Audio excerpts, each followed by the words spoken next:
Welcome to this edition of the Bible Forum. I'm Warren Sprouse. It is April 7th, I believe, 2019, and we have a whole lot of stuff that has happened in the last week or so.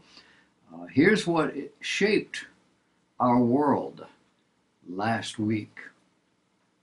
In a 344-page manifesto, the head of the far-right quasi-libertarian Zehut Party in Israel said Wednesday that he wants to rebuild the Jewish temple on the Temple Mount in Jerusalem, and he wants to do it immediately. He says, I don't want to build a third temple in 1 or 2 years. I want to build it now. The fellow's name is Moshe Feiglin. He said at a conference that was being held in Tel Aviv, referencing the site that currently houses the Dome of the Rock and the Al-Aqsa Mosque, where both Jewish temples stood in the past. Given current political and religious situations, nobody sees this happening any day soon. Or maybe it will.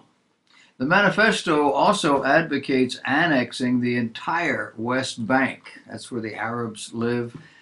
That's that section that is under discussion, and liberals and they're just going nuts over this at this point. He wants all the Palestinians occupying anything that is remotely related to Israel to leave.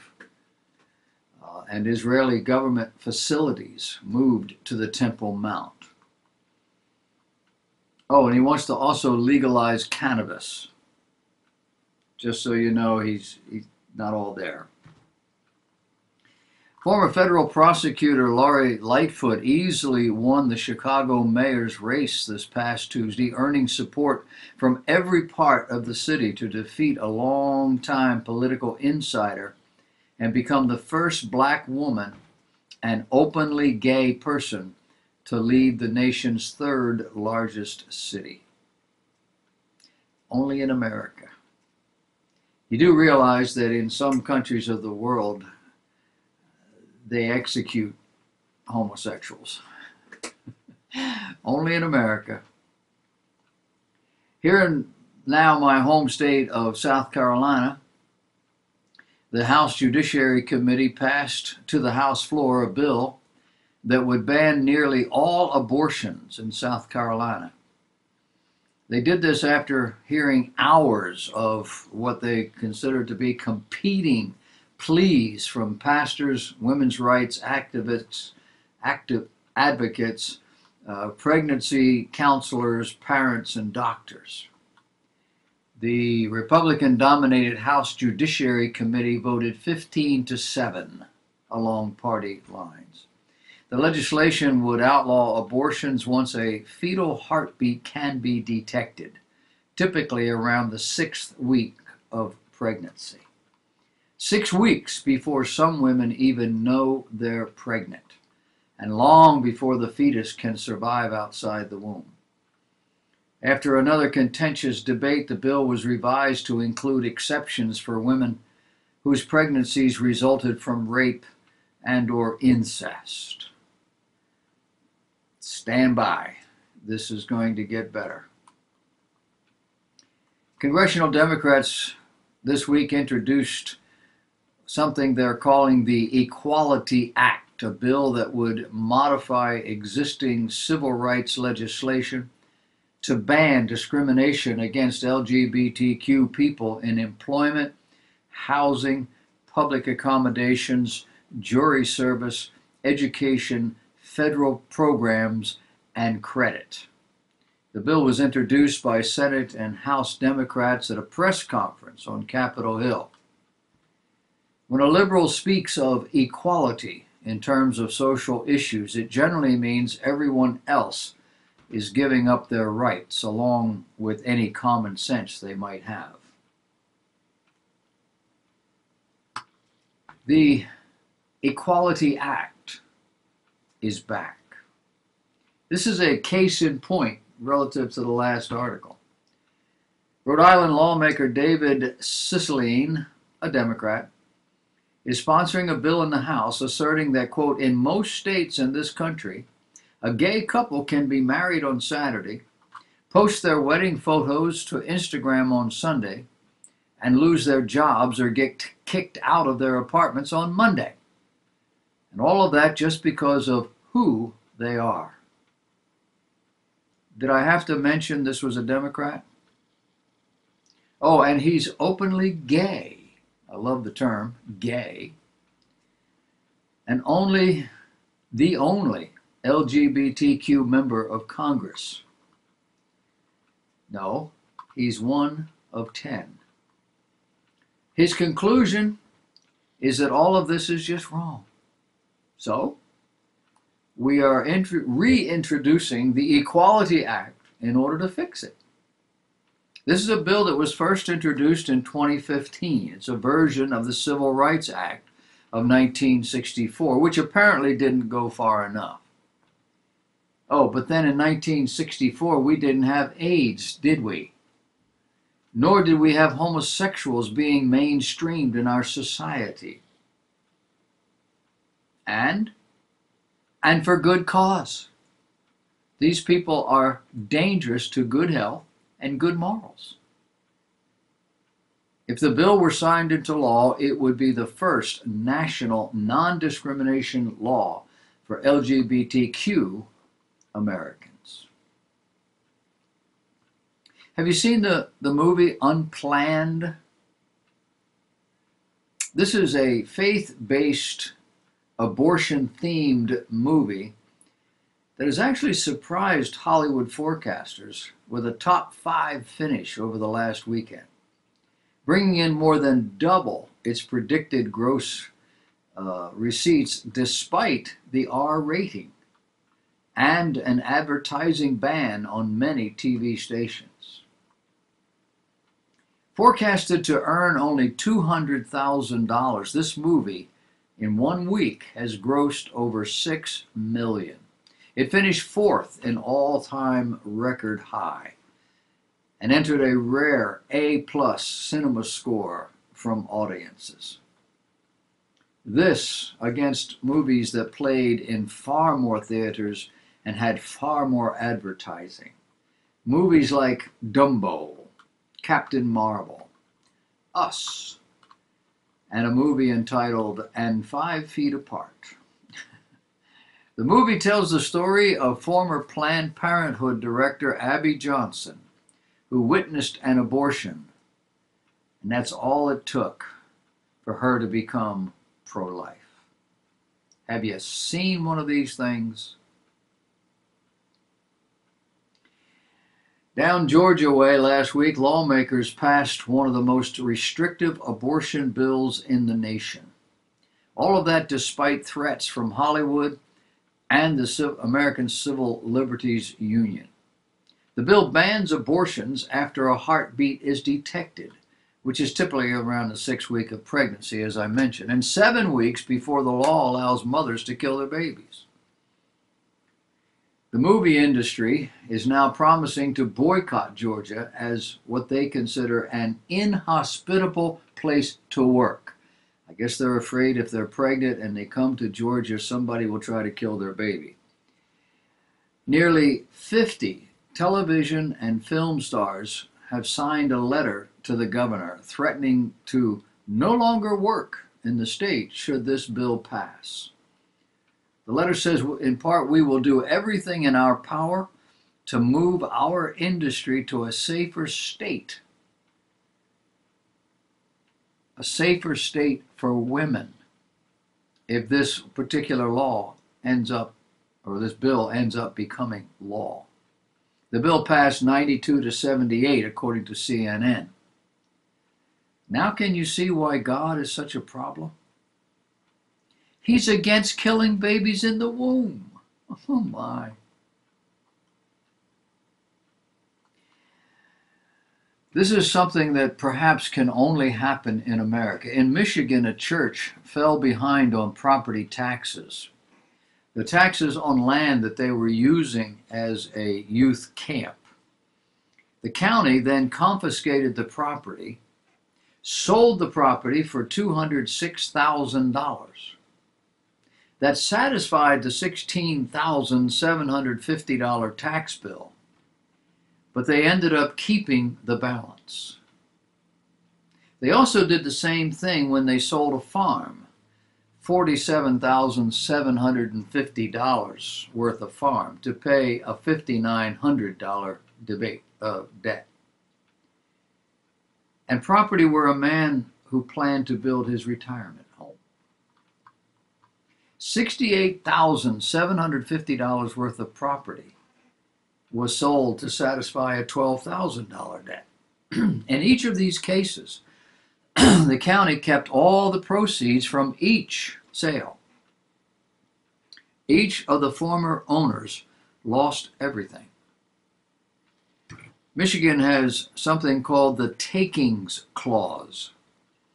The Takings Clause allows them to confiscate, sell, and keep profits from private citizens who fall behind in their taxes.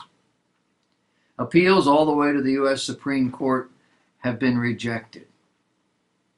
But now another case is being considered by the High Court that's similar enough that the court admitted that without further review there could be a great injustice. It seems the Supreme Court agreed to reconsider one of the cases, and that apparently opens the door to everything else. Ain't the law funny? A small Ohio town is being criticized for opening its council meetings with prayer. And some of those prayers are distinctly Christian. At one recent council meeting in Mount Sterling, Ohio, Dortha Ross, who happens to be an associate pastor of Mount Sterling Church of the Nazarene, prayed, and I quote, "We are thankful that God, you are our Creator, and that you sent your Son Jesus as our Redeemer." End of quote. The Columbus Dispatch reported that Councilman David Timmons ended another prayer by saying, "In Jesus' wonderful name, amen." Now, Mount Sterling's population is about 1,700. That means everybody's pretty much engaged. Chris Line, an attorney with the Freedom From Religion Foundation, said the group may not file a lawsuit, but that the prayers are troubling. He said, quote, "If you're giving a Christian prayer, in Christian America, I might add, and only a Christian prayer, that's where you really get into problems." End of quote. He needs to tell the founders, oh, wait a minute, they're dead. Another airport has banned Chick-fil-A from opening a restaurant on their premises due to the Christian company's alleged anti-LGBTQ views.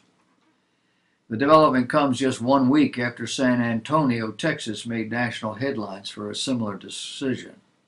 The San Antonio City Council blocked Chick-fil-A from operating at its airport, claiming that the city, quote, "does not have room in our public facilities for a business with a legacy of anti-LGBTQ behavior."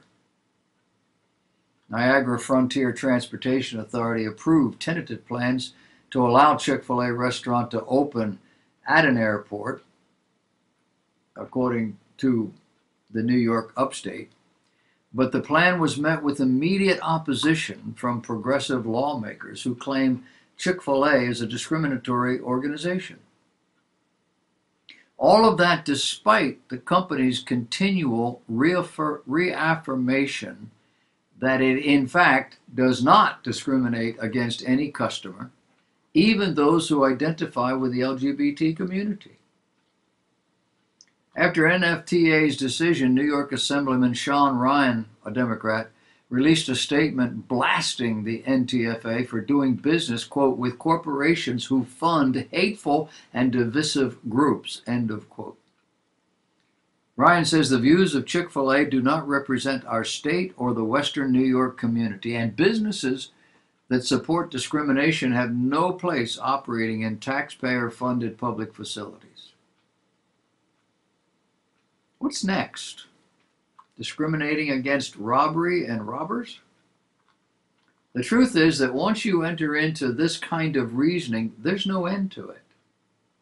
This company is not doing anything to discriminate against homosexuals on any level except in their private opinion and their private money that they give to organizations, perhaps, I don't know for sure, that are not in favor of this sort of thing. I don't think they are giving money to organizations to fight all of this, just giving it to Christian organizations which by and large don't agree with any of this.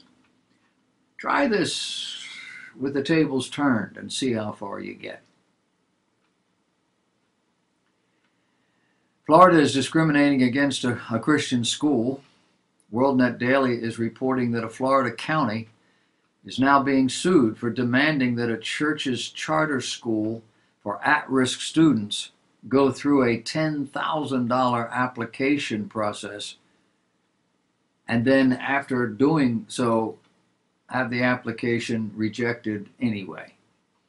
The case is against Sarasota County and was brought by the Alliance Defending Freedom on behalf of Cross Point Church in U.S. District Court in Tampa. The church opened a Christian school in its facilities in 2013 to serve at-risk children by offering an individualized faith-based education.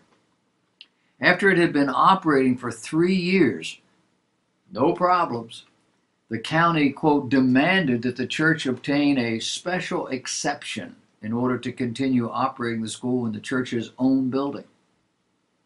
After the church submitted its application, a time-consuming and uncertain process costing well over $10,000, the Board of Commissioners refused to grant the exception and threatened the church with daily fees, $250 a day, if it continued to educate children on its property. Welcome to the 21st century. And finally, why the United States fought World War II. According to President Franklin Delano Roosevelt, he delivered a speech on January 6, 1942, about a month after the day that will live in infamy. President Roosevelt said, "Japan's conquest goes back half a century.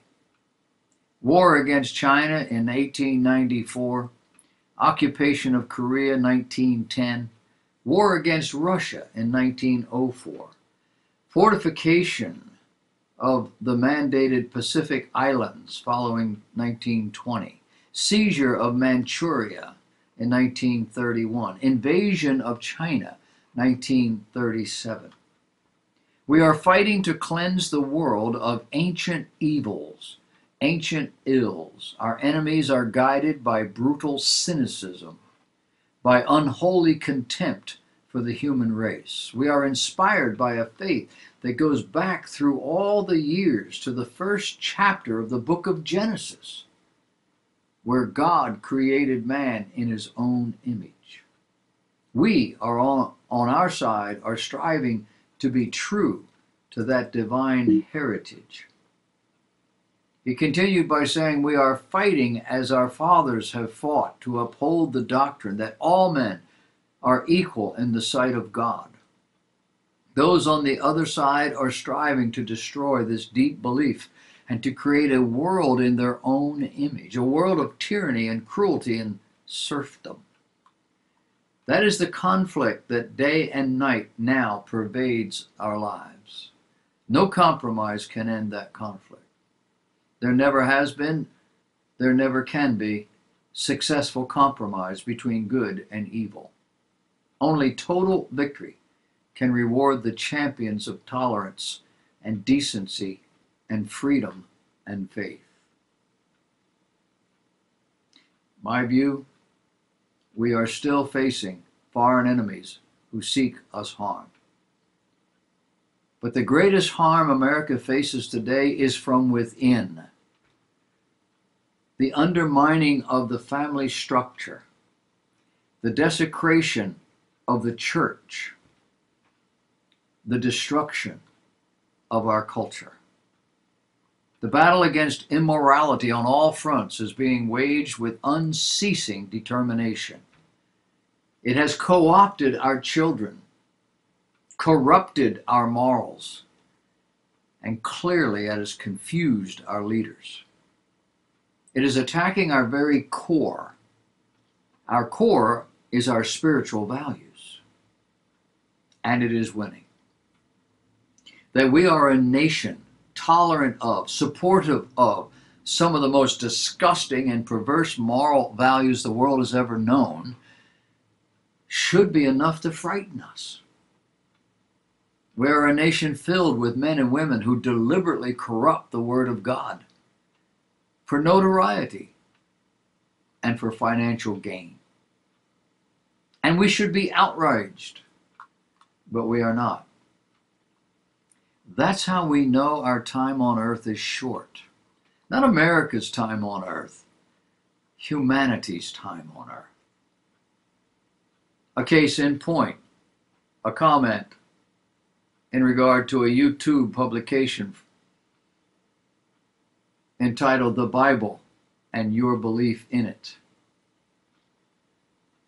The writer says all churches are hated and rejected by God before the world was formed. Christianity is by itself a lie going out the gate.